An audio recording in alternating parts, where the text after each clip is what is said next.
I'm excited to be in this room.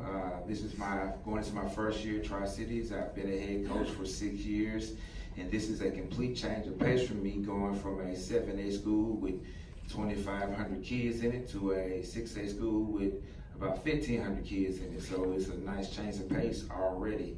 I'd like to talk about the two wonderful young men that I brought with me. If both of them could please stand up for me. I have with me Cameron Ball, who's going to be a junior. He's an offensive lineman, defensive lineman for us. And like many of the things that have already been said about many of the kids, he's been fantastic since I got there. A very hard worker who sets the standard for our teammates. Going into his junior year, he's already received 2 Division I offers from Charlotte and Ball State, and the sky's the limit for him. Also next to him is Adam Sharif, who's going to be an outside linebacker starter for us for his 3rd year. He also has a 4.0 GPA, and he's the leader that I think all coaches look for. And as coaches have said, he's not real talkative around our program, but when he says something, kids do it.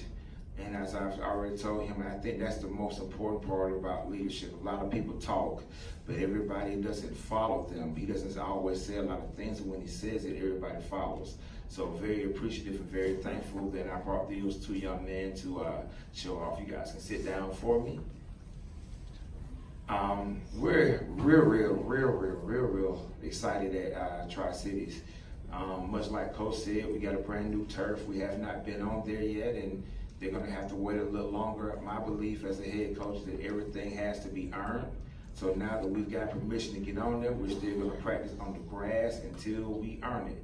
Maybe that'll be sometime on July 29th. Maybe it'll be the first time we walk on this for the scrimmage game on August the 16th against Cambridge. Who knows? It's all up to them. But the way that they've been working, I think they'll get on it soon enough.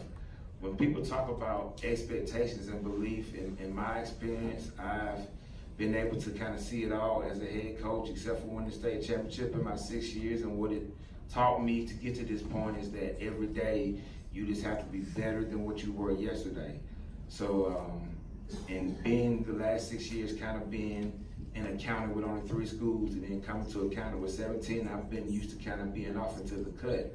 So I think even this summer, we've kind of did a lot of things just by ourselves. When we went to smaller OTAs and we tried to go to smaller 7-on-7, because everything for us has been about teaching. And the number one thing I think is just anything that means anything in any program is we have 2 main rules.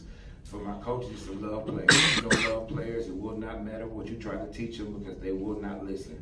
So everybody on my staff, that's the first thing I ask them. Tell me about your family, tell me about what you do, because if I didn't feel like you love players, then we didn't need you at Tri-Cities. And then number 2, we're teaching our players to love each other.